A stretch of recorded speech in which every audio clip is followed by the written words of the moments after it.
So today, Lise, I Yeah. thought we could chat about the inner critic. And I don't know if any of you are familiar with this, but those times I think we can probably all, thank you, Holly, thank you, got slightly better. Okay, good. um, yeah, the inner critic, which sometimes when we are in a state of high emotion, have you ever Yeah. found the inner critic just runs riot? Do you Oh ever God, find all that, the Lise? time. Yeah, Yeah. absolutely. And I think that when it becomes the dominant voice, it can be very it can lead us to a place where we just don't feel good about life, and it almost puts a distorted lens on the way we can see things, you know. And so one of Yeah. the things that I found has been really helpful in some of the client work, I've done, and also with myself, because this is something I really struggled with, especially when I was younger. And it's really about asking yourself, which voice is it that's coming out? Because we're not born into the Yeah. world with this sort of critical mindset, are we? If you look at little kids, they're always getting people to run around and watch them, and they're joyous in the things they do and the way they express themselves, right? But somehow, Yeah. as we go through life, we pick up other people's ideas and conditioning from the media, from what's going on around us, from our primary caregivers, and these beliefs become embedded in the way we see ourselves, and so I think that being very mindful of whose voice is that when you hear yourself saying something. Is this making sense, everybody? Yeah. So are you saying that we have sort of two voices as well? We have like a nurturing voice and a critical voice. Do you know, I think we actually have several different voices. I think there's lots of different aspects to our personality. And I think it's when I say which you are you, think about times in your life when you've been at your most resourced, when you've gone for something that you really wanted and you pushed through and tolerated the periods of uncertainty that come with trying something new, right? And you got through to the other side. What part of you was leading the show then? And other parts where we feel more vulnerable in a certain area of our life, that part, what part is that? A part of your personality is coming to the fore then. So it's almost like if you think of it as a stage play, and you are playing all these different characters, but sometimes they can come to the fore without us being particularly aware of which character is leading the show, because we might be in a state of high emotion. Yeah. And the great thing here is when you understand and sort of think to ask yourself, well, which me am I being? Which part of my character could I call upon that would be more beneficial at this particular challenge or this particular stage of life, or whatever it is? Then this almost puts you into an observational emotional state. Does it make sense? Have a sip of tea? Yeah, absolutely.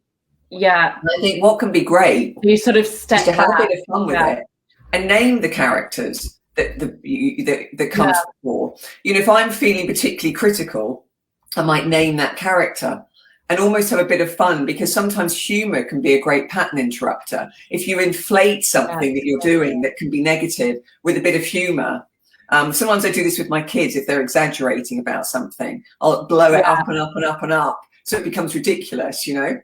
Hello, thank you for joining. We're talking about the inner critic, when those times when you find the inner critic is running the show, and how we can ignite those other parts of our personality that might be more helpful. And any of you that can relate to this, let us know in the comments. What are you going to say, Lise? Lee, what happens when you do let the inner critic take over? I think it just sends you down. It just sends you down an absolute spiral. I mean, if you think someone who is depressed and is in a very state of high emotion, and they tend to be in that all or nothing thinking we've spoken about in other lives, like the 3 Ps. If you haven't seen that live, it's in another in part of the series. Then you carry on thinking like that and feeling like that, then it changes your body chemistry, right? So this is how, where the way we express ourselves, what we incorporate into our life, how we feel will alter the way our body chemistry works. I mean, that's just the way it is. And it's like acts of kindness will alter your body chemistry. They'll produce more oxytocin. So like dealing with the inner critic will be helping you create more of an act of kindness towards yourself. And there's a little process that can be really fun and that I invite you to try out if you choose to. You might have gathered with some of these lives, at least when I like writing things down and playing with pens and creating an experience. Because when we experience something and we ignite a different behavior, then that starts bedding in new pathways, right? Everything's a challenge, but you've just got to listen to a positive critic voice. Yes, exactly. Yeah. So here's a little exercise.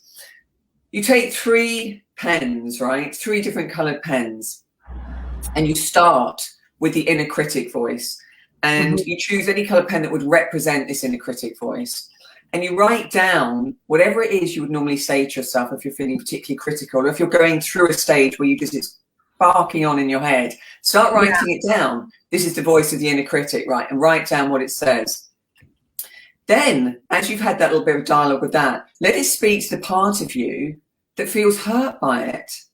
The part of you that is sort of having to take the flak, that's trying to do the best that you can with the knowledge that you have.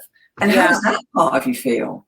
Because I actually feel really, when I find that I've done that, I feel quite sad about it. I think, God, I've been really mean to myself, or I see my kids doing it, or a friend or something. So write down with a different coloured pen, and a pen that is symbolic of that part of you that feels hurt by that critical voice. Write down what that part of you've got to say about it. And really, and be honest about it. No one else has to see this piece of paper, right? This is about you talking to yourself and learning what those other parts are saying or trying to say. Give them a voice. And then with the 3rd colour pen, talk to your wisest self.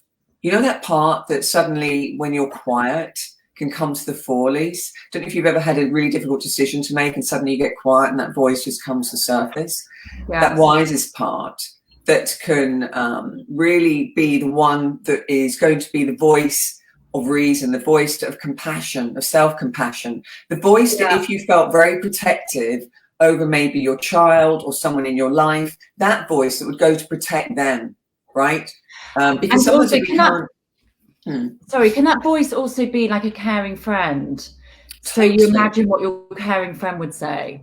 Yes. Yeah. Yes, absolutely. And then once you start writing down, well, what would your wisest self say about this? Yeah. So you start having this sort of 3-way dialogue between these different parts, the critical part, the part that feels hurt, and that part that's the wisest part of you, and just let it flow and see what comes out, and this helps really start you to focus outwards and start to see this sort of this way the inner critic can take over of subduing it and learning a bit about what it's trying to do for you. Hi Rose, lovely to see you. And it just helps you focus outwards and get into more of the observing part of your brain. Because when you're in the high emotion, we can't think clearly, as we've said in other lives. And so, you might have this dialogue and just go with the flow of it and see what comes up for you. So the critical voice can often be sort of really exaggerated, and actually some of it can be untrue as well. Totally. It's like you had I had really critical teachers at school. And so I grew up thinking that I was really stupid.